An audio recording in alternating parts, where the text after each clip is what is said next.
from creation until the end of the millennium, 7,000 years. And this is a very popular idea that's out there on, YouTube right now. Everybody's paying attention.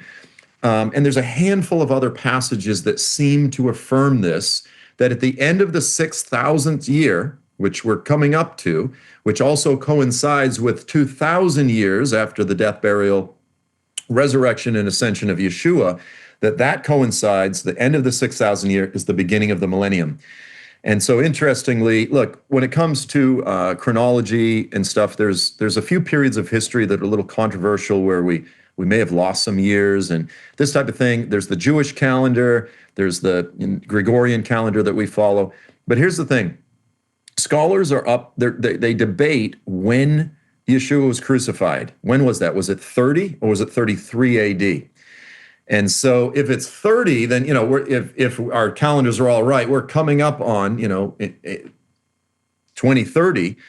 I don't think he's going to return in 2030, but there's YouTube videos out there arguing that, and a lot of people are looking at it. The other option is AD 33, which would mean he would return in 2033, in which case the final 7 years would actually have to begin next year. I'm not predicting this. I'm just saying it's very interesting. It's something to watch. Okay, set that aside for a second. What happens after the seventh day, after the millennium? And the Bible just describes this as the new heavens and the new earth. And that would be sort of the fulfillment of Shmini Atzeret. It's the eighth day. It's because again, everything in the Jewish calendar, it's cycles of seven, Shavuot. After the seven, what comes after that? If all of history from creation until the end of the millennium, 7,000 years, this would speak of the eternal state. And really, the eternal state, quite frankly, it's quite a mystery. You go, what's it going to look like? Well, the Bible doesn't talk about it a lot. I would suggest that it looks a lot like the millennium. It looks a lot like the millennium. It's very Jewish. It's the millennium is a Davidic kingdom that rules over the earth, but it's something a little bit better because even during the millennium, there's still death.